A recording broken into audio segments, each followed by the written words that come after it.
just MailChimped my marketing. You MailChimped your what? I MailChimped my marketing with AI to create an effective marketing campaign in minutes. No, MailChimp and Way. Yes, MailChimp in Way. Now I can hyper-personalize my campaigns across email and SMS. You can do all that with MailChimp? What did I just MailChimp and say? MailChimp your marketing with the #1 AI-powered email marketing and automation platform, Intuit MailChimp. #1 based on publicly available data on competitors' customers. Plans vary. SMS available as add-ons. Visit MailChimp.com.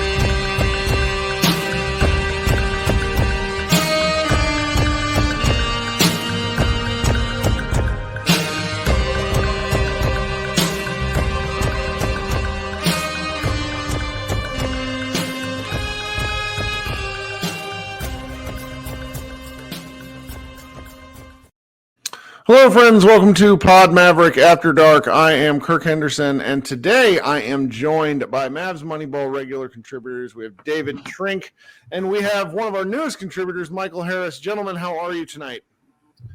Doing well, Kirk. Thanks for having us. Well, everyone who is here, including these two guys, are up past midnight Central Time as we just watched the Dallas Mavericks derp along and lose their second game of the season, 114-102. So when Michael says he's fantastic, he's actually being nice because we just watched a basketball game that felt, at least to me as a longtime fan, as much of a like mid-January doldrums game as you could possibly expect for November. What, David, what did you think of tonight's game? That's actually a perfect way to put it. It felt like one of those games after some sort of break, like a long, like maybe they play a back-to-back and then they get like 3 days off and they come back and get a huge win on the second day of the back-to-back, and then they come back and it's, what are we doing? It felt like one of those games. It did not feel like the second game of the year for sure. I thought it was just bad execution. They didn't shoot very well in the beginning, and then they just couldn't recover. And at the end, it wasn't very good either. Yeah, and you know, when we watched the first half, it felt rusty. The first half of the Spurs game, it felt rusty, and then the Mavericks came alive in the third quarter. And I think tonight I was like waiting for that moment to kick in, and it simply never really did. Maybe a brief flash to start the fourth quarter, but it was ugly, and now we're up late on a Saturday night, just trying to make sense of something that maybe hopefully we'll be able to look back on in a month and say, boy, that was an aberration. Michael, what did you think of tonight's game? Yeah, it was wholly frustrating for me. You know, there were flashes. There were many opportunities, I thought, particularly one spot in the fourth quarter, which maybe we'll get to later in more specifics. But for me, it was just one of those kind of situations where I just kept thinking back to the preseason, you know, knowing Luka was out, not really gelling. I feel like we're doing a little bit too much of that. Spurs game, certainly the first half, like you said, of the Spurs game was a rusty kind of ugly start. And we kind of turned it on against, not so upper echelon team there. But it didn't work tonight. That was for sure. It didn't come on soon enough. Chemistry is just not quite there yet, and it's sort of frustrating to see it kind of going through preseason reps in the first couple games here.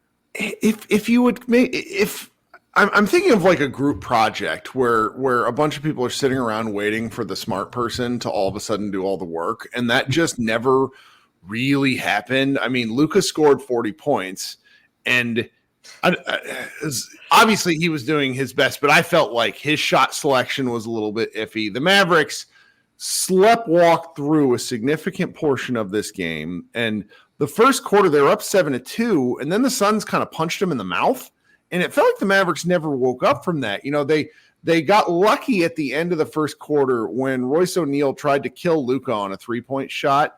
And I thought that might have been a little bit of a turning point. The Mavericks finished the first quarter down 28-26.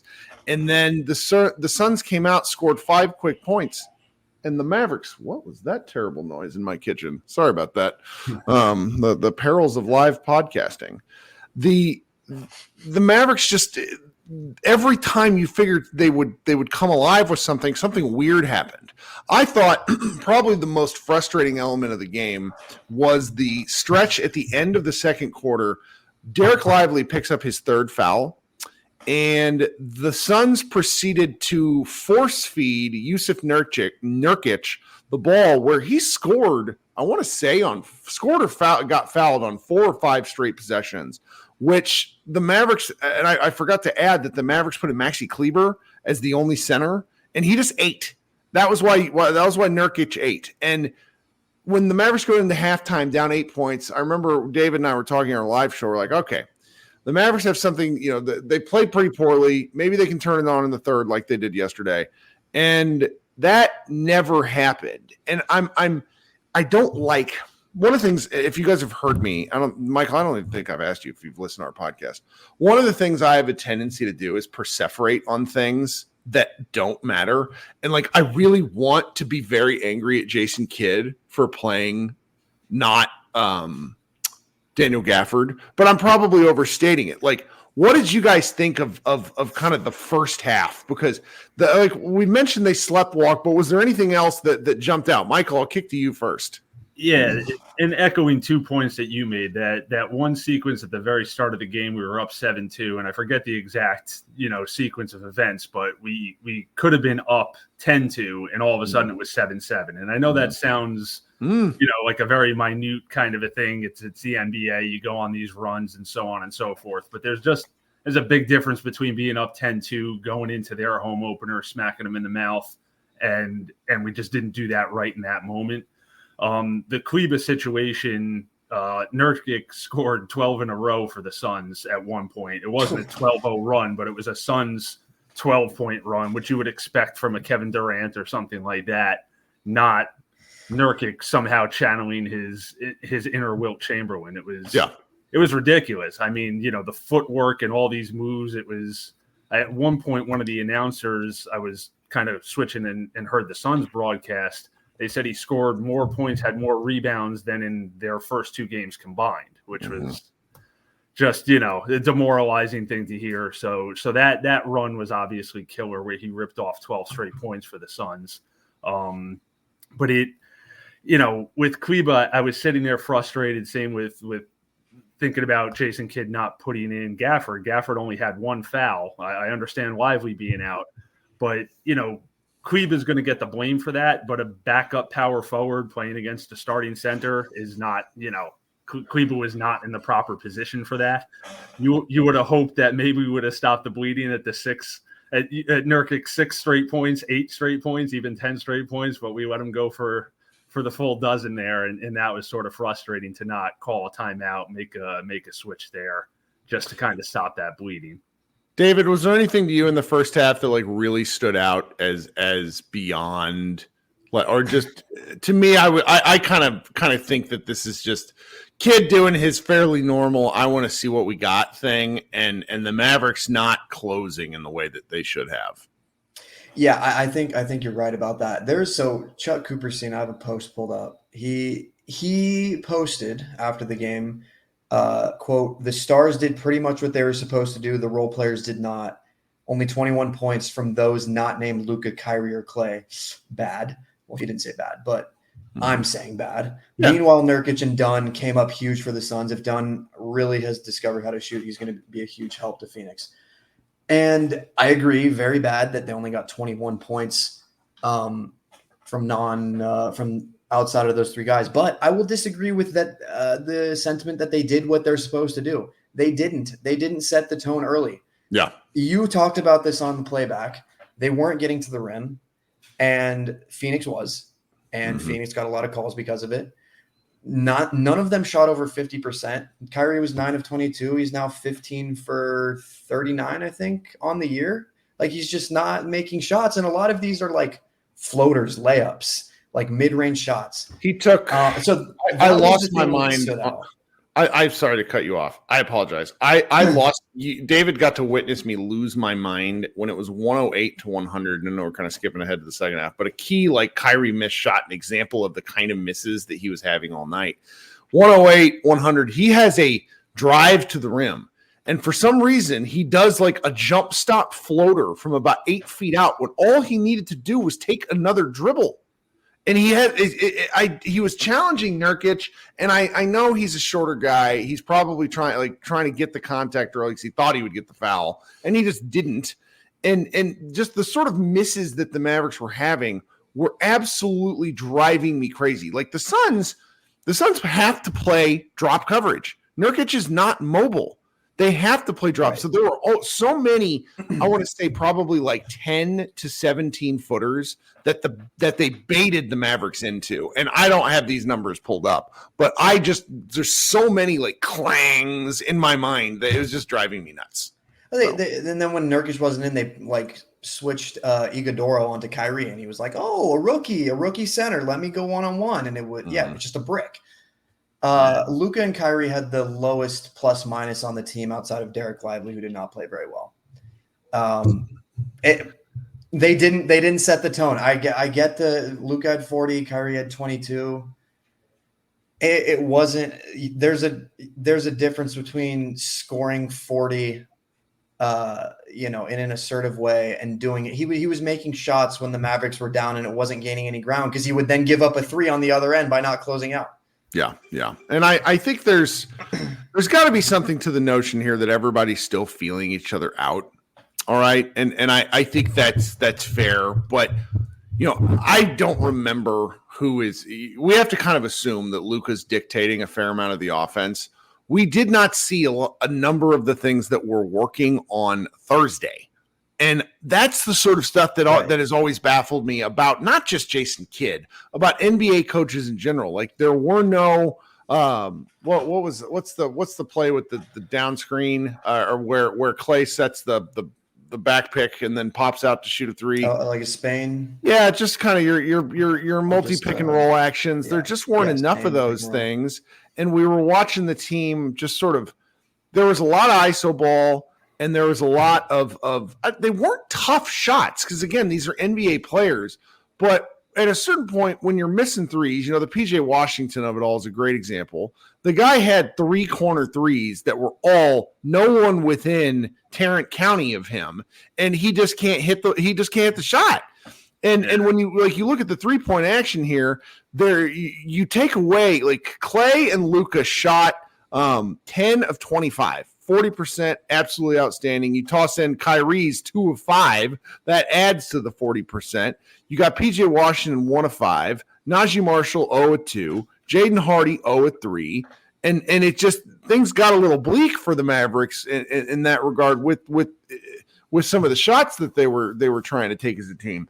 I think that you're right, David, in that if you're looking at like a hierarchy of what frustrates me, you have what the stars didn't do. Now, through 2 games, it's cracking me up that Klay Thompson is somehow the consistent one after we're all like shitting ourselves for most of the preseason, wondering if he's alive. and again, I don't want to do the thing, I don't need to be aggregated later and say that I think Luka and Kyrie played bad.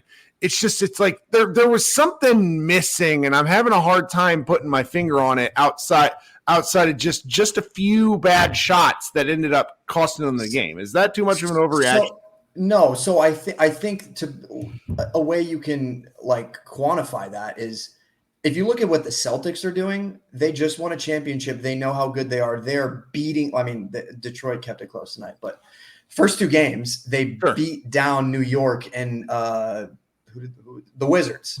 Like they are playing with a sense of urgency that Luka and Kyrie just aren't. And both teams were in the finals a few months ago. Mm-hmm. And one more point about Kyrie, he has not had a good shooting game since Oklahoma City, like the regular season last year. I don't know. How long is this going to go on for? He's hasn't shot over 50% in at this point, it's like months. Mhm. Yeah, and you can tell there's just something about him. I remember early last season when he was a little bit off, and he was even speaking about it in the media, saying, I just got to get my legs right, and like I'm making these little adjustments, and then he made those adjustments. And if you watch every shot he takes game after game, like we all did, you can see it. You start to see what's right for him. And these last 2 games, David, I've noticed it too. Like even just as he's going up, you're almost like, that's not going in, and it's just these weird little things that he probably just needs to tweak a little something. But yeah, he shot 40% overall tonight. He's usually doing that from the 3-point line, not from everywhere across the floor. So he put up nice numbers, but when you really kind of get into the weeds of them, there's something a little bit off about that flow and that smoothness where he's running down court, pulling up for a 3, and it's going in before he even pulls up. You feel like we haven't seen that, and going back to last season, quite a few games now. Well, both how Michael much his broken hand affects all of this. Yeah, like he broke his hand over the summer, and we just kind of threw that aside, and now he's not shooting well for the first 2 games, and it's like, okay, yeah, maybe he hasn't had enough game reps to get his shooting back on track. Mm-hmm. Yeah. Well, I want to revisit the urgency here in a second, but we're about at the halfway point of what I want to do. So if you guys are watching for the first time, I'm sorry, because normally our shows are a little more enthusiastic because the Mavericks haven't played like butt, but here we are. Please consider subscribing to the show if you haven't. If you're listening on the audio stream, I would appreciate a subscription as well as a comment, and going ahead and leaving a review. We appreciate those sorts of things. Anybody watching on the YouTube stream later, go ahead and leave comments. I like reading those, both positive and negative. Some of the comments that we get after the fact are absolutely hilarious. I really enjoy reading those sorts of things. And again, we would be doing a secondary live show tonight, but I've asked the chat, and it's a little after midnight here in the Midwest. And it's the second game of the season, and I think that the fans of our show here don't want to get their. We're all kind of trying not to overreact to the second game of the season, and maybe we'll save some of the vitriol for another day. We will have these regular post-game shows where you guys can join and get your takes off, but it doesn't really seem like there's much of an appetite for it tonight, so I'm not going to do it. Thank you so much for hanging out with us here, and I'm going to insert some audio ads, and then David and Michael and I will be right back. This episode is brought to you by Allstate. Some people just know they could save hundreds on car insurance by checking Allstate first. Like, to check you have the tickets in your wallet first before you drive 2 hours to the big game. Seriously, you had one job. Now the closest you'll get to the 50-yard line is parking lot D. Yeah, checking first is smart. So check Allstate first for a quote that could save you hundreds. You're in good hands with Allstate. Savings vary. Terms apply. Allstate Fire and Casualty Insurance Company and Affiliates. Northbrook, Illinois. Oh, it's such a clutch off-season pickup, Dave. I was worried we'd bring back the same team. I meant those blackout motorized shades. Blinds.com made it crazy affordable to replace our old blinds. Hard to install? No, it's easy. I installed these and then got some for my mom. She talked to a design consultant for free and scheduled a professional measure and install. Hall of Fame son. They're the #1 online retailer of custom window coverings in the world. Blinds.com is the GOAT. Shop Blinds.com right now and get up to 45% off select styles. Rules and restrictions may apply. Just top-notch production value here with me as my own producer, because there's got to be a better way to do that, but no one's told me what it is. It's probably some sort of like dynamic insertion, but I don't do it because I do it for the audio stream, because I don't know how to do it in YouTube, but that's neither here nor there. All right, so I think that we have, if we're hierarchy of what frustrates us, I think we're all kind of in agreement that the Stars playing better in subtle enough ways that would help a lot. Then I think we have to pivot to everybody else, because outside of like Daniel Gafford's oomph, every single other Dallas Maverick that was on this team pissed me off in some way, shape, or form. Yeah. Who should we start with? Michael, I'll punt to you.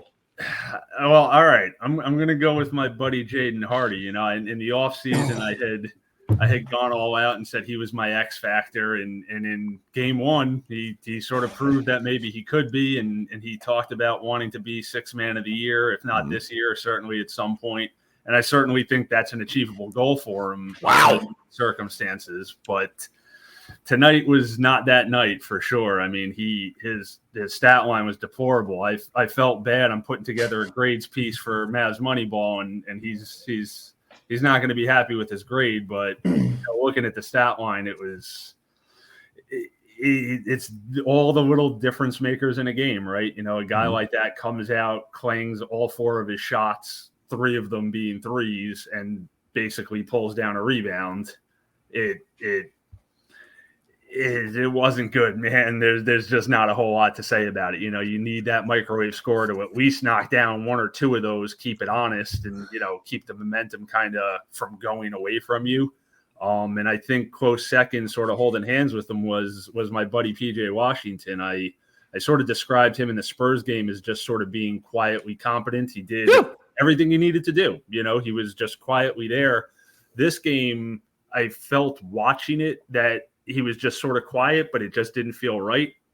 When I checked the box score, and we alluded to it earlier, 2 for 10, 1 of 5 from 3. It was, and those corner threes, man, that's exactly what you've got to do. David, you mentioned the Celtics before, you got the Derek Whites and people like that are canning those open shots. And those are huge difference-making things with elite teams. And again, it's a small sample size, but tonight, had he hit just a couple of those, it keeps it changes close. the game. Yeah. Changes the game. And Prince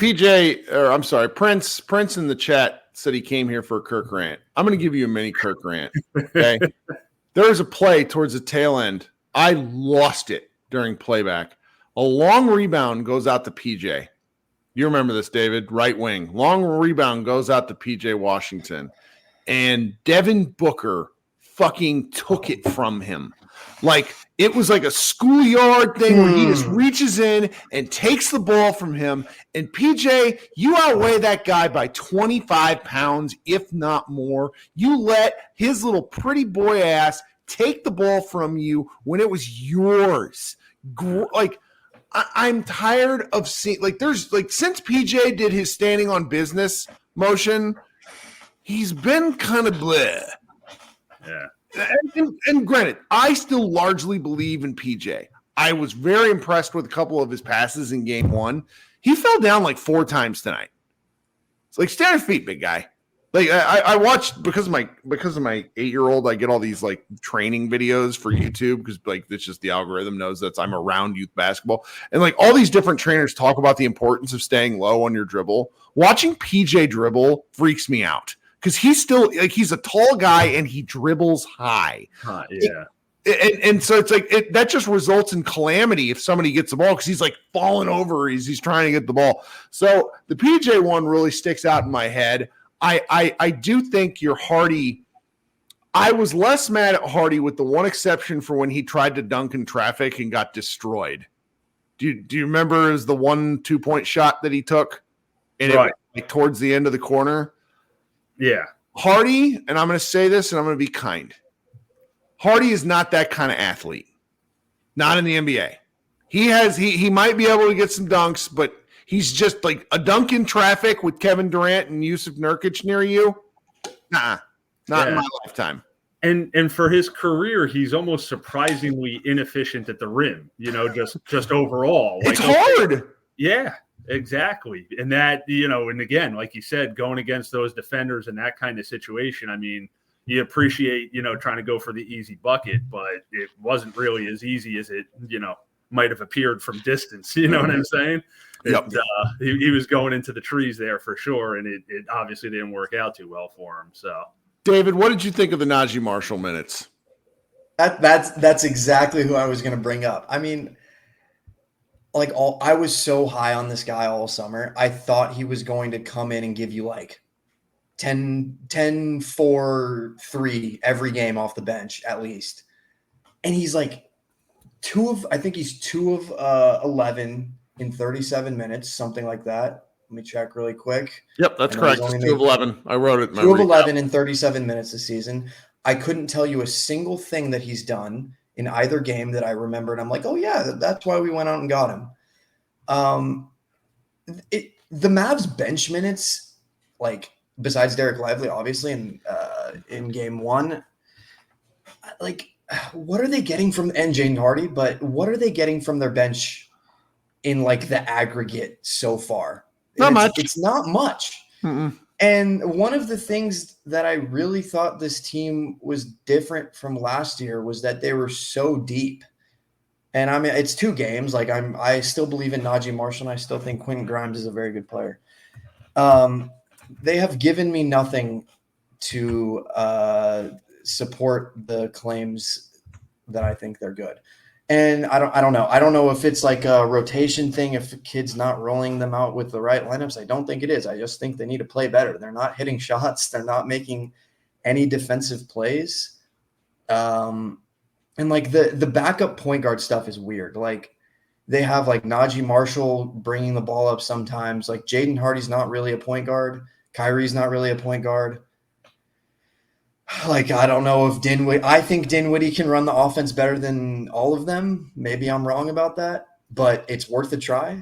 They just can't, they don't get into their set. This was a problem last year that I really wanted them to go out and I think Dennis Smith Jr. is a better player than Spencer Dinwiddie right now. Mm-hmm. And he ran like he was a backup point guard for the teams that he played for like after the Mavs. So it's like when the starters play like they do, and they, Luka's going to do what he does, Kyrie's going to do what he does, they're going to take the shots that we yell at them for, regardless. You have to be able to get into your sets with the backup unit. And I think that's a very big issue that this team has so far. I don't know if it's like the biggest issue, but it is something that has stood out to me. The bench minutes have seemed like the bench players come in and you kind of black out, and then you wake up when Luka comes back in and they're down 8 points. Yeah.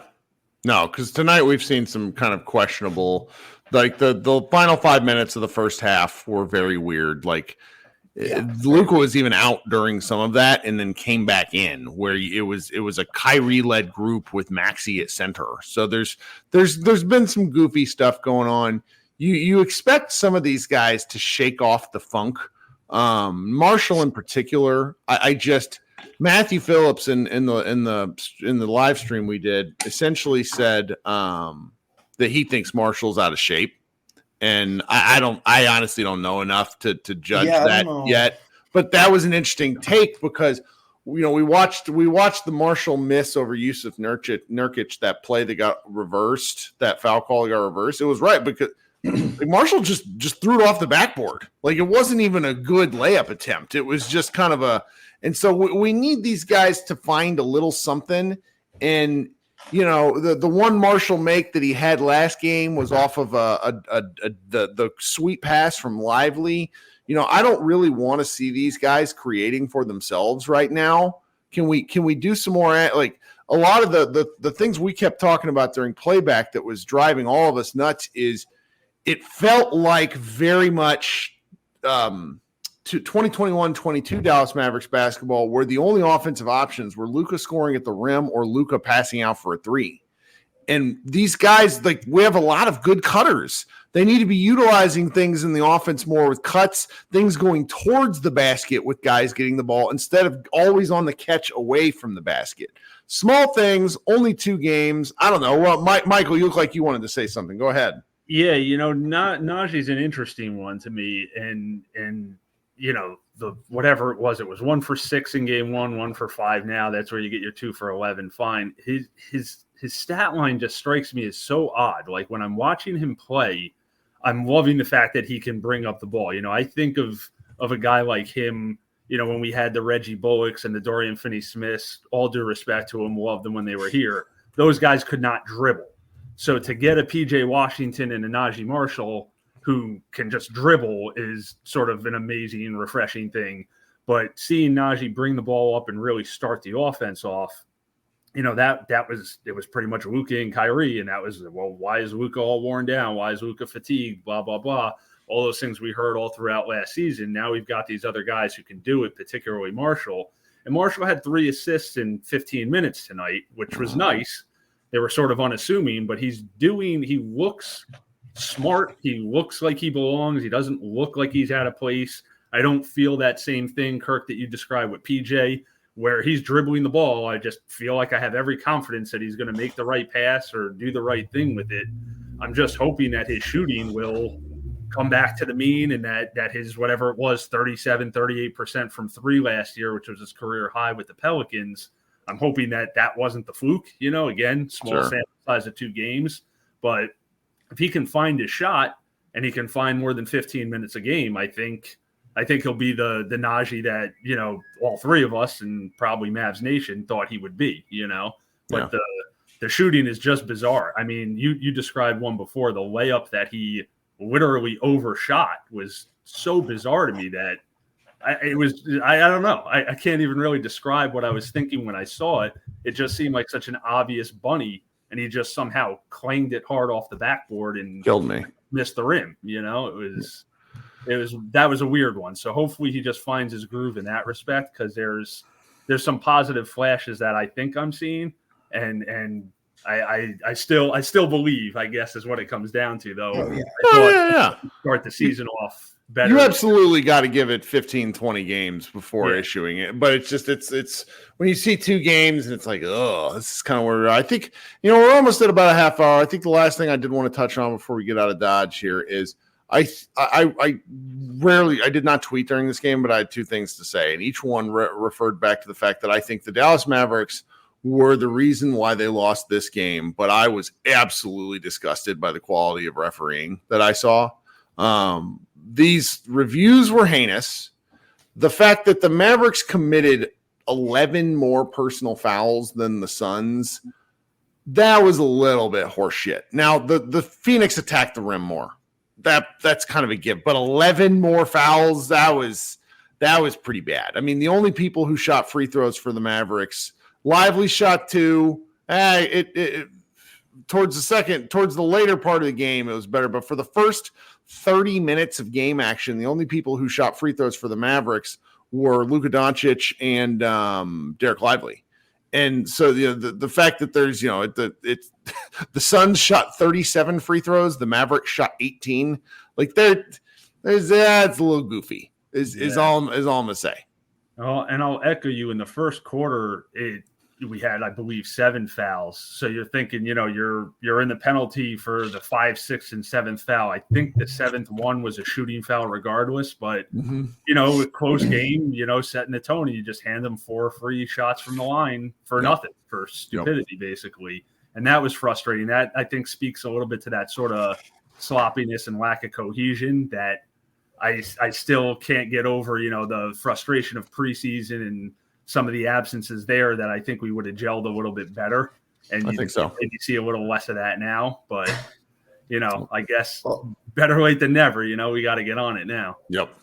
So like the 2 things, one thing about like the fouls, I think that also goes back to them just not setting the Stars not setting the tone. Like Yusuf Nurkic is he's not a good defender. Like he has his flashes, but like you have to attack him when he's on the floor. That's how you beat the Suns. You get him off the floor. So that like is part of the foul thing. They didn't do that early, and then I think the refs just they rewarded the Suns for doing it on the other end. The other thing about this about like cohesion, like how much is cohesion, like lack of playing in the preseason, really an excuse? 4 out of these 5 starters just made an NBA Finals together, right? And Klay Thompson, he might as well be Tim Hardaway Jr. Like he's doing all the same stuff. Like it's not like they have to learn how to play with. Like it's not like Julius Randle just got traded to the team and you have to figure out how to get him 20 shots. Like the bench stuff I get. Like they have to learn how to run that second unit, like with Najee Marshall bringing the ball up or whatever the case may be. But the starters have no excuse. Like they just beat every team in the Western Conference on the way to a NBA Finals, and now they look like they did before the season started last year. Like I don't know, that's just It's disappointing to see them come out like this with such high expectations, especially considering the team opposite them in the finals is doing the and that's why I say it's more on the Mavericks. Like Luka gets 7 free throws in the first quarter. Obviously 3 of them were at the very end on that left, but he just kind of he I don't want to say he stopped attacking, but he was very much trying to get guys involved. And this could have been a 60-piece game for Luka because like who is he attacking at the rim? Nurkic. He could have scored all he wanted, but instead he was looking to deal a little too much and pass. I don't know. It is what it is. I think they look, maybe they look at this game tape. Hopefully, maybe they throw it out. But there's just a couple instances of effort that the Mavericks really could have cleaned up that I think might have made the difference in key moments. It's a stupid loss because the Western Conference is too good. Yeah. No Bradley Beal. And, well, that I was just going to go there. If I've got my facts straight, the Suns played 3 games in 4 nights. We're on a back-to-back, and we're missing Beal. And we were never really, as close as we got. They kept fending us off. There was one point in the fourth quarter that was particularly frustrating. It was 96-90, and it became that sort of futility. And watching it live, as that score hit, it was sort of like, okay, this is the moment. Like I really felt that. And I pulled out just a couple of notes on it. Kyrie hit a shot to bring it to 96-90, then got a steal. We missed it. They got a rebound. They missed it. We got the rebound. We turned it over. It was this back and forth from the 9:20 mark of just futility up until like 7.5 minutes when they canned a 3. And all of a sudden, it's like you had every opportunity to, potentially bring it to a tie, bring it to a lead, at least get it a little closer. All of a sudden, it was a 9-point lead. We miss, boom, another 3. It was like we miss, boom, another 3. It was like, or actually, I think it was a 2 at that point. So they went on a 6-0 run, and all of a sudden we're up 12 or 14 or something like that. When you had it, and all of a sudden now there's 6 minutes left in the game, and it was just like another one of those things in the game where it's like the team that's on 3 and 4 nights on a back-to-back without one of their starting star players shouldn't be the one that's pulling off that run at the end of a game. You know what I mean? That's when they should be tired of missing shots, and we had our opportunity to close at that mark, and it obviously went the other way, and that was sort of a frustrating moment because I could feel it from the couch that this is the time, and it went completely the opposite way that I think it very easily could have. Well, David, you got any closing thoughts for us?